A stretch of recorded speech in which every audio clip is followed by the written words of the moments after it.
College ভর্তিতে first ফেজের admission process একদম শেষের পথে। নেক্সট রয়েছে তোমাদের মপ আপ রাউন্ড। কি এই মপ আপ রাউন্ড? কারা এই মপ আপ রাউন্ডে অ্যাডমিশনের সুযোগ পাবে? পছন্দের কলেজ কি এই মপ আপ রাউন্ডে পাবে? মপ আপ রাউন্ডের ডেডলাইন কি রয়েছে? কবে ফর্ম ফিল আপ শুরু হবে? কবে তোমাদের মেরিট লিস্ট পাবলিশ হবে? কবে তোমাদের অ্যাডমিশন নিতে হবে? পাশাপাশি কবে তোমাদের ফিজিক্যাল ভেরিফিকেশন হবে? পুরো বিষয়টা জানাচ্ছি আজকের এই ভিডিওতে। কাজে এই ভিডিওটি বিনা স্কিপ করে একদম শেষ পর্যন্ত তোমরা দেখতে থাকো। প্রথমেই আসে এই মপ আপ রাউন্ড কি। তোমরা জানো ফার্স্ট ফেজের অ্যাডমিশন প্রসেস চলছে, যেখানে ফর্ম ফিল আপ শুরু হয়েছিল, তারপর তোমাদের মেরিট লিস্ট পাবলিশ হয়েছে, এখন অ্যাডমিশন প্রসেস চলছে এবং কিছুদিন পরে ফিজিক্যাল ভেরিফিকেশনের পরে ফার্স্ট ফেজের অ্যাডমিশন প্রসেস সম্পূর্ণ বন্ধ হয়ে যাবে। এরপর যারা যারা ভর্তির সুযোগ পায়নি ফার্স্ট ফেজে, বা যারা পছন্দের কলেজ পায়নি বলে অ্যাডমিশন নেয়নি, তাদের জন্য রয়েছে সেকেন্ড ফেজ, অর্থাৎ মপ আপ রাউন্ড। এই সেকেন্ড ফেজটাকে মপ আপ রাউন্ড বলা হচ্ছে। এই মপ আপ রাউন্ড অর্থাৎ সেকেন্ড ফেজে কারা কারা অ্যাডমিশনের সুযোগ পাবে? তিনটে ক্যাটাগরি স্টুডেন্টরা এই সেকেন্ড ফেজ মপ আপ রাউন্ডে অ্যাডমিশনের সুযোগ পাবে। নাম্বার ওয়ান, ফ্রেশ ক্যান্ডিডেট, যারা ফার্স্ট টাইম এই মপ আপ রাউন্ডে অ্যাডমিশনের জন্য ফর্ম ফিল আপ করবে, অর্থাৎ ফার্স্ট ফেজে ফর্ম ফিল আপ করেনি, তারা কোনো কারণে ডেট মিস করেছে, সেই সমস্ত নতুন ক্যান্ডিডেটরা কিন্তু নতুনভাবে ফর্ম ফিল আপ করতে পারবে মপ আপ রাউন্ডে। সেকেন্ড, যারা অ্যাডমিশন ক্যান্সেল করেছে বা অ্যাডমিশন নেয়নি অ্যালোটেড হওয়ার পরেও, তারা প্রত্যেকেই কিন্তু এই মপ আপ রাউন্ডে অ্যাডমিশনের সুযোগ পাবে। আর নাম্বার থ্রি, যে সমস্ত ক্যান্ডিডেট ফার্স্ট ফেজে অ্যাডমিশনের জন্য ফর্ম ফিল আপ তো করেছিল কিন্তু কোনো কলেজে অ্যালোটেড হয়নি, সেই সমস্ত স্টুডেন্টরা কিন্তু মপ আপ রাউন্ডে অ্যাডমিশনের সুযোগ পাবে। এই তিনটে ক্যাটাগরি স্টুডেন্টরা কিন্তু এই মপ আপ রাউন্ডের জন্য যোগ্য, বা মপ আপ রাউন্ডে ফর্ম ফিল আপ করে তারা তাদের কলেজ পেতে পারে। হলো কি এই মপ আপ রাউন্ড? কারা মপ আপ রাউন্ডে অ্যাডমিশনের সুযোগ পাচ্ছে বলে দিলাম। এবার বলবো যে এই মপ আপ রাউন্ডে কী সমস্যা রয়েছে, কেন এই মপ আপ রাউন্ডটা তোমাদের চুজ করা খুব একটা জরুরি নয়।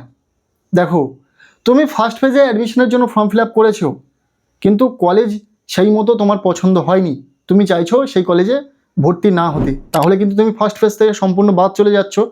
তোমাকে সেকেন্ডে ট্রাই করতে হবে মপ আপ রাউন্ডে। সেখানে তোমার জন্য আলাদা সমস্যা রেডি রয়েছে। কি সমস্যা?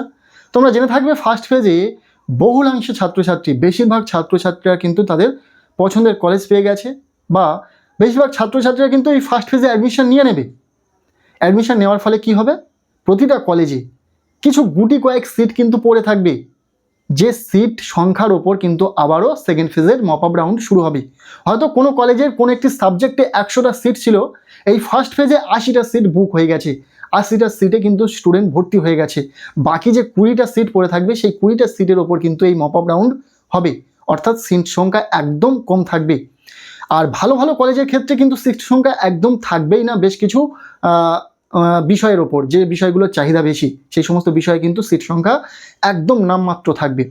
তাও তোমাদের ক্ষেত্রে এটাই একটি বড় সমস্যা। আর যদি সেই মপ আপ রাউন্ডে অনেক ভালো স্টুডেন্টরা অপেক্ষা করে তাদের পছন্দের কলেজ পাওয়ার, সেক্ষেত্রে তুমি কিন্তু অনেকটা দূরে ছিটকে পড়বে তাদের নাম্বার পার্সেন্টেজ অনুযায়ী, যদি তোমার নাম্বার পার্সেন্টেজ একটু খারাপ মানের হয়।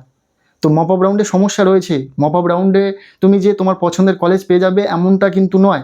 ফার্স্ট ফেজে এমন একটি কলেজে তুমি চান্স পেয়ে গেছো, হয়তো ভাবছো যে এই কলেজটি আমার পছন্দের নয়, এই কলেজে আমি ভর্তি হব না, আমি মপ আপ রাউন্ডে আমি দেখে নেব, মপ আপ রাউন্ডে আমি আমার পছন্দের কলেজ পেয়ে যাব।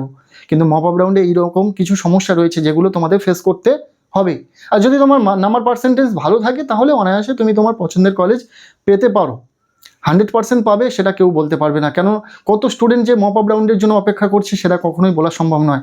আর সিট সংখ্যা কিন্তু অনেক কম থাকবে। মপ আপ রাউন্ডের সমস্যার কথা তোমরা জানতে পারলে, এবার আসি যে এই মপ আপ রাউন্ড কবে থেকে শুরু হচ্ছে।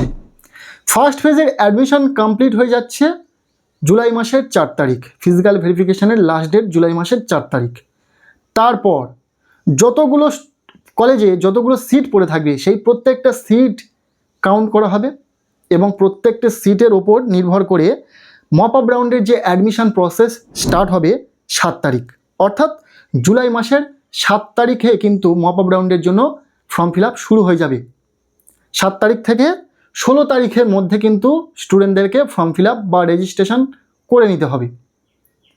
যারা ফার্স্ট ফেজে রেজিস্ট্রেশন করেছিল তারা যদি মপ আপ রাউন্ডে আবারও সুযোগ নিতে চায়, সেক্ষেত্রে তাকে আর নতুন করে রেজিস্ট্রেশন করার বা ফর্ম ফিল আপ করার প্রয়োজন নেই। তারা তাদের প্রেফারেন্স লিস্টটাকে শুধু এডিট করে নেবে, প্রেফারেন্স লিস্টটাকে নতুন করে সাজিয়ে নেবে, তাহলেই তাদের মপ আপ রাউন্ডের জন্য আবারও সুযোগ নিতে পারবে।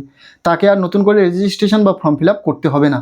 তবে যারা নতুন ক্যান্ডিডেট, যারা নতুন করে ফর্ম ফিল আপ করতে চাইছে, তাদেরকে কিন্তু ফর্ম ফিল আপ করতে হবে 7 তারিখ থেকে 16 তারিখের মধ্যে, জুলাই মাসে। এরপর 19 তারিখে মেরিট লিস্ট পাবলিশ হবে। এই সেকেন্ড ফেজের মেরিট লিস্ট পাবলিশ হবে 19 জুলাই, এবং 19 জুলাই থেকে 22 জুলাই সময় দেওয়া হবে অ্যাডমিশনের জন্য। অনলাইনে পেমেন্ট করে যে প্রভিশনাল অ্যাডমিশন নিতে হয়, সেই অ্যাডমিশন নেওয়ার জন্য 22 তারিখ অবধি সময় দেওয়া হবে। এবার অনেক স্টুডেন্ট তাদের হায়ার প্রেফারেন্স না পাওয়ার জন্য আপগ্রেডেশন রাউন্ডে অংশগ্রহণ করতে চাইবে, বা আপগ্রেডেশন ইয়েস করে তারা অনলাইনে পেমেন্ট করে অ্যাডমিশন নেবে। তো সেক্ষেত্রে তাদের আপগ্রেড রাউন্ডের মেরিট লিস্ট পাবলিশ হবে 26 July. 26 July merit list publish হচ্ছে, এবং 26 থেকে 29 জুলাইয়ের মধ্যে যারা আপগ্রেড রাউন্ডের মেরিট লিস্টে নতুন করে তাদের নাম খুঁজে পাবে, বা আপগ্রেড রাউন্ডে যাদের নাম আসবে, তারা কিন্তু ওই সময়ের মধ্যে অ্যাডমিশন নিয়ে নেবে। এরপর 2 আগস্ট থেকে 5 আগস্টের মধ্যে কিন্তু তাদের ফিজিক্যাল ভেরিফিকেশান হবে প্রতিটা কলেজে, যে যার কলেজে ফিজিক্যাল ভেরিফিকেশান করে নিতে পারবে। এই হচ্ছে মপ আপ রাউন্ড বা সেকেন্ড ফেজের ডেডলাইন। প্রতিটা বিষয়ের ডেট কী রয়েছে সেটা আমি তোমাদেরকে জানিয়ে দিলাম।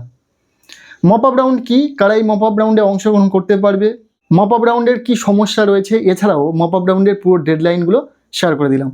ভিডিওটি কেমন লাগলো তোমাদের অবশ্যই কমেন্ট সেকশানে জানিও। ভিডিওটি ভালো লেগে থাকলে লাইক করে দাও, আর পারলে ভিডিওটি বন্ধুদের সাথে প্রচুর শেয়ার করে দাও।